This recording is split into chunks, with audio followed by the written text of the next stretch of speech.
The intention of this video is to educate you on what is blood magic, how to use it effectively, and some of the disclaimers that come with blood magic.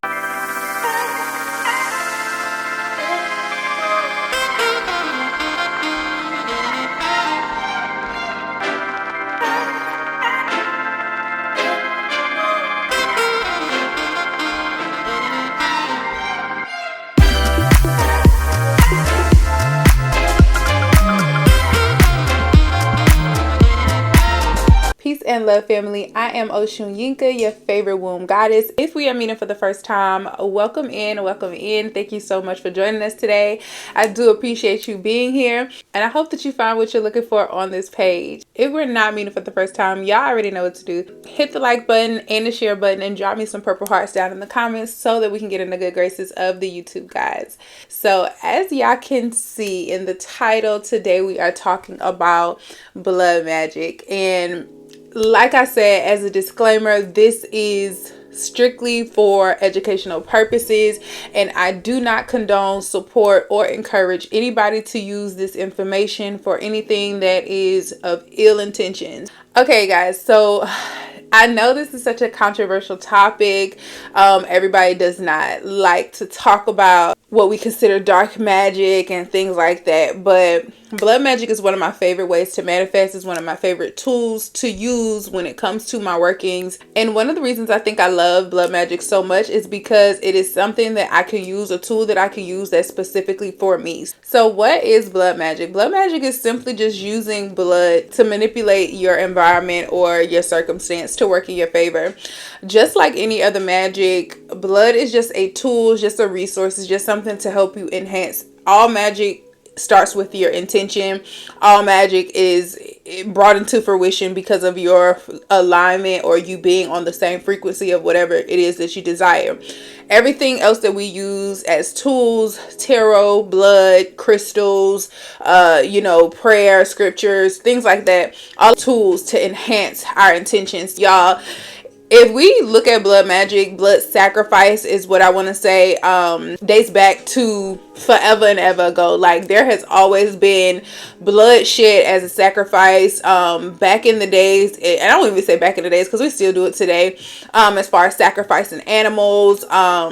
That has been a thing for forever. If we really take it way back, Jesus was sacrificed, right?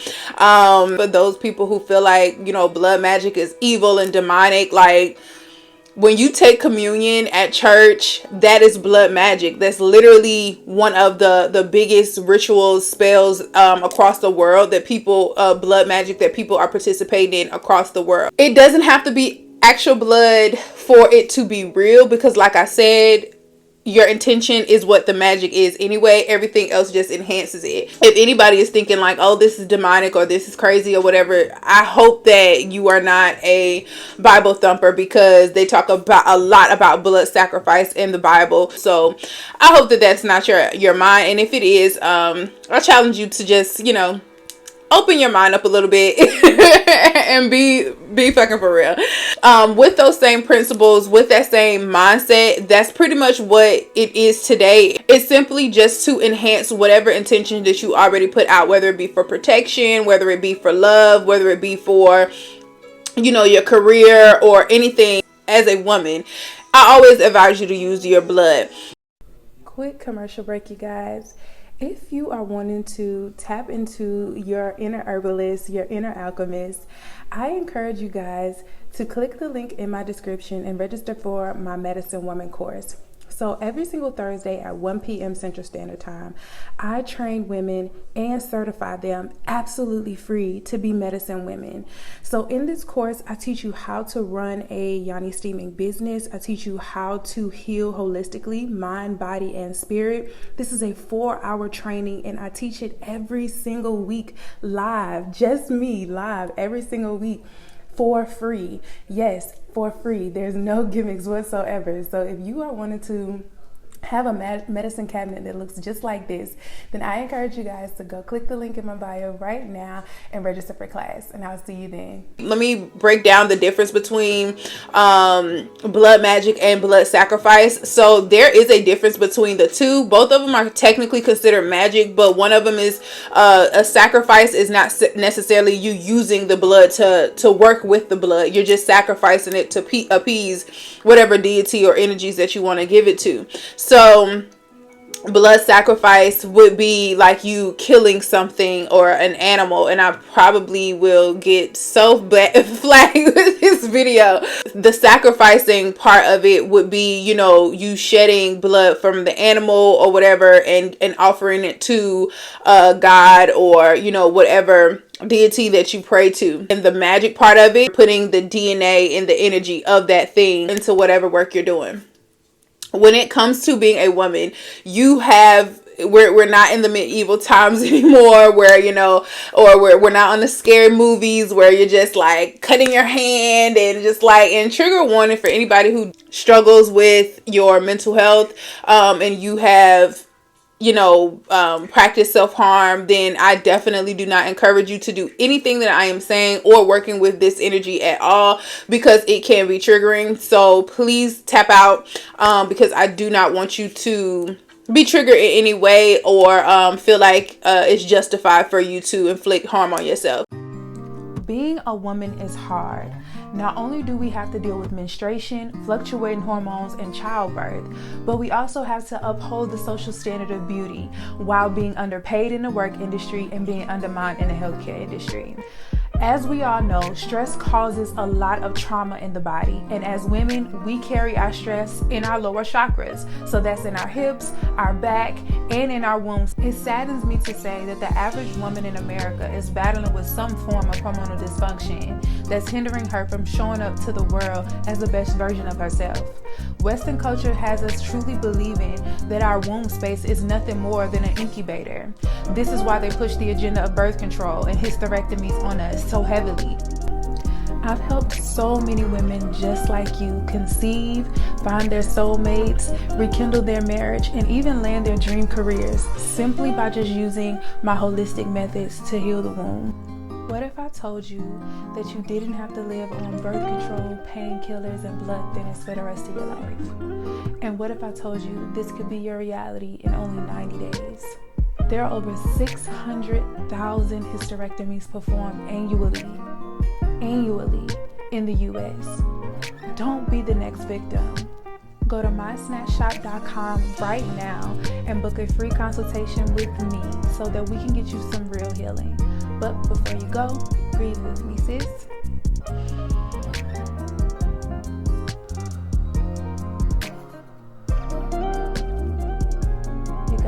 Some people or some tribes or some cultures, they still would do it in that way just because pain is a part of a sacrifice. So I definitely still understand it. But we are in 2023. We are also, you know, we have a lot of technology and we just have other better resources and ways to get stuff that we don't have to do things so drastically. So if I were to, as for myself, when I am doing these type of rituals, typically I am using my menstrual blood just because it's free. It's already out here for me. So you guys know that I do free bleed most of the time. If you don't know, and you're watching for the first time, go back and watch my video on free bleeding. That's where this video kind of comes from.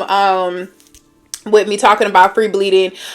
I use one day out of my cycle. I usually put on a menstrual cup and I will use that blood to work magic if I feel like using magic during that cycle. Your blood is very precious. Like, let's be very clear on that part. As a womb holder, we have that advantage of even working with blood magic just because we bleed freely. And if we actually go back to when women were more respected for them being goddesses and things like that, people understood like how sacred it was to have menstrual blood. Like, people used to drink women's blood because they thought that it would give them superpowers. It wasn't necessarily to bind people, but it was because they wanted to use it. Their intentions of it was that they were getting the superpowers or the god powers from the woman.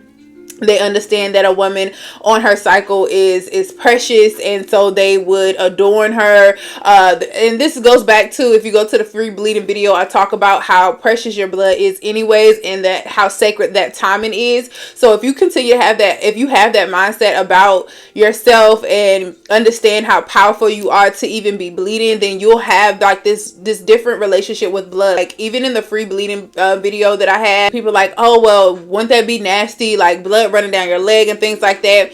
Not that I even bleed enough for that to happen, but even if it did, that's still weird to me that you think that your blood is nasty. Like if you look at your blood and think that it's nasty, then typically it probably is because of everything that you consume. If you think that your blood is nasty, it's typically because it's probably full of pork, full of processed food, full of beef and chicken and everything else that does not belong in it. So that's probably why you think your blood is tainted, because it probably is.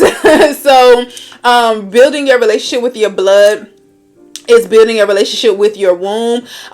So I don't look at my blood in that way. I look at my blood as a magical tool, which it is, and I honor it as it being that sacred part of me. So with that being said, I use it in multiple different ways. So one way that I use my menstrual blood is I use it as a fertilizer sometimes. So I only do this like maybe quarterly, so every 3 or 4 months. Then I'll use it on my plants, on my house plants. So I'll have it in like a water bottle. I'll pour it in a water bottle, and then I will put water in it, some spring water in it with some Epsom salt. I eyeball it, so don't ask me actual measurements or anything, but with that whole bottle it's like a 16-ounce bottle of water. With that bottle of water, I would pour, maybe like a couple drops in each plant and around the house. Like it usually just is that one bottle. I don't have it sitting around, so it's just that one bottle, and I use it enough to just sprinkle a little bit on all the plants throughout the house. I would never do that in plants that I eat, or fruits and vegetables and stuff that I eat, because if I live by myself, then I probably would, but my sister is with me now, so I wouldn't do that knowing that we both would be eating it, and that would be a form of bonding. So I don't recommend you doing that if you are putting it in like a garden where you're growing food instead of just flowers. How to use that to manifest? So in a lot of my house plants, I also have petitions in it. So I'm Capricorn all throughout my chart, so I do a lot of earth magic. So a lot of my petitions and things like that I put in my house plant. So that would be the significance of me putting my blood into the plant, not only as a fertilizer, but also fertilizing whatever manifestations I have already put in a petition in that plant. So that's how that works. The second way that you can manifest with blood magic, use it as a signature. Your blood is your official signature. Without needing to be able to draw in cursive, your blood is that official signature that is like binding to all contracts. So say I'm writing a petition, say I am manifesting something or dispelling something away from me, and I just want to put all of my energy in it. When I'm working a candle, when I am doing anything for myself, not with anybody else, not me doing work for anybody else, but for myself, when I'm manifesting something for myself, dispelling something for myself, I'm going to put my own DNA on it, because I want the universe to know exactly who I am. Your blood is just like a thumbprint. Like nobody has your blood. Your blood is your blood. That is your DNA. That is your legacy. That is your spirit, your energy. All of that is in your blood, which is why it's important to make sure that your blood is pure, like making sure that it's not tainted, and that you have a good relationship with it, so that you don't be out here saying ill to your own blood.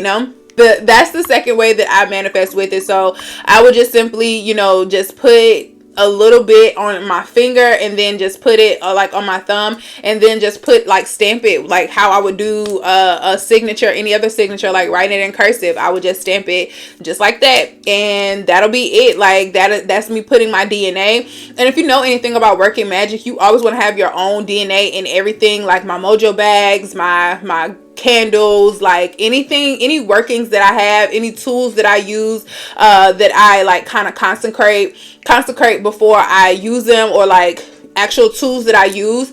all of them have my DNA on it, and it could be either like pieces of like my locks, like I'll like the little tags and stuff like that. Instead of throwing them away, I put those in my gratitude jar. I'll put those in my offering jar and things like that. I'll just put my DNA all throughout my magic, and that's what makes it mine. That's what makes it personal to me, and that also makes it more powerful when I use it. The last way that I would use blood magic to manifest is when I am rooting myself. So this is kind of like what I just said, but a little bit more in depth. Say I am trying something that I'm trying to release, that I'm struggling with releasing, or I'm trying to bring something in that I'm struggling to bring in, then I will work a root on myself. So I would do something like however I would work that root, whatever is required for that.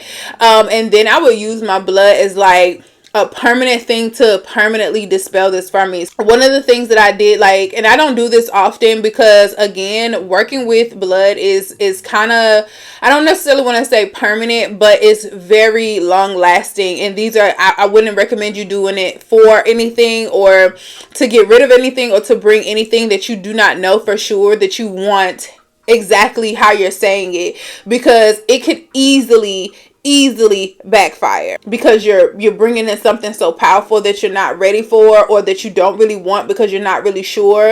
You don't really know all the ins and outs of it, but you're asking for it based off of an emotional response versus a logical response, or something that you actually need. Then one of the first times I did like an actual rooting on myself was for confidence. Long story short, 2020 was a hell of a year for me. I had a lot of very bad experiences, but I also had a lot of very good experiences, and I ended up wanting to get my energy back, not in a way that was like a romantic relationship or anything, but I just wanted to call my energy back in general, because I just felt like a lot of people was just like using me, or using me for a resource, and it wasn't reciprocated. So I just wanted my confidence back, because I didn't feel like I had any confidence. I didn't feel like, I felt sure of myself. I wasn't doing good in my business, but I knew that I wasn't gonna be working forever for someone else. So I was just like, I need confidence to be able to say, like, no matter what's going on in my current reality, that I can be able to change this. I can be more confident so that I can, speak to people more, be on the camera more, be more, business minded and things like that, be more comfortable around money, around people with money. It was just a lot that I was dealing with personally, leading up to 2020. I realized, like, okay, I'm starting from scratch. I don't have confidence. I don't have wisdom. I don't have knowledge. I don't have role models. I don't have nothing. So I was just like, I just need to build this confidence of, fuck it, like, I'm gonna get it together one way or another. I'm gonna have everything that I desire one way or another. Like, God has already shown me like the preview to my reality, so I know that I can do it. So I just needed that kick, that push. And so I decided to root myself. I decided to do a releasing ritual, and then I decided to do a ritual where I protected my mind, protected my self-esteem. That was my first time doing like a love spell, but it was a love spell on myself. I do not encourage love spells on other people. If y'all haven't read my book Secrets to a Goddess Pussy, then definitely go do that. The link is in the description, and it's a free download. I talk about love spells and soul ties and things like that in that book, and why I said that. But yeah, that's pretty much how I would do. That's the only ways that I use my blood as for magic. I use it as a staple. I use it as a signature. And when you realize like how powerful your blood is, your blood is all of your DNA. Your DNA is all of your ancestors, your spirit team, your Ori. All of that is a part of your DNA. So when I'm putting my blood on something, that's me putting the power that I have within myself, as well as my spirit team, as well as everything that the heavens and the earth have that's in alignment for me. All of that is in my DNA. Everything that I desire is already a part of my DNA. So when I put my stamp on it with my blood, I just feel like that just signifies like forever. Like we ain't no switching up. Like once I put that blood stamp on it, and I say to be careful, because I never suggest you doing anything to manipulate somebody else unless you are physically in danger. That's the only way I would tell you to do something, as far as like with someone else involved. But especially talking about bringing somebody in, y'all, do not ever do a blood not blood definitely not, don't use blood, but do not ever do a love spell to bring somebody else like in specifically. Like if you're using it for a love spell, and the second love spell that I ever did was for actually a partner, and it wasn't for someone specific. It was just for me, still back to myself. It was like for me to be the person that I needed to become, so that I can be the person that they needed. How can I be the best version of myself so that I can attract them with the love that they deserve? That was what the love spell was about. But the more that you put all this energy into yourself, it's easier for you to manifest the things that you want in life. Like I don't ask for, millions of dollars, like when I'm doing like money rituals and things like that. I'm manifesting, I'm rooting myself to be someone who can manage millions of dollars, someone who has the mindset to be a CEO, somebody who has the mindset to manage people and to manage big accounts and put people on payroll like that. I'm manifesting the type of woman to become the type of woman who can handle those things and who can produce those things easily and effortlessly. The money will come once I become the person who's willing and able to handle those things. So it's not about bringing the thing in, it's about becoming that person. So that's what I mean by permanent type of things, like permanent type of if you're trying to change something for the long haul, that you know for sure this is what I want and this is what's required of me, then that's the only way that I would recommend that you doing something like as serious as using your blood to bind things, because I'm locked in. I'm married to my future self, so I'm always going to be okay with doing blood magic to manifest that version of myself. But when it comes to something as small as, I just want to be a bad bitch so I can get back at my ex, or so I want them to feel jealous, because like all that is super petty, is very immature, and it gets you nowhere. All of that, if you don't have pure intentions when you're doing any type of magic, it don't matter what type it is, but when you don't have pure intention, it's 100% gonna backfire every single time. So I hope this information was helpful for you guys. Let me know if it was by dropping some fire down in the comments. And if you've tried this before, let me know how it's gone for you, or any other ways that you use blood magic. I'm curious to know, and I will respond to you guys down in the comments. But if you like this video and more content like this, make sure you hit that subscription bell, because there's plenty more videos where this came from. And I will see you in the next one. Bye.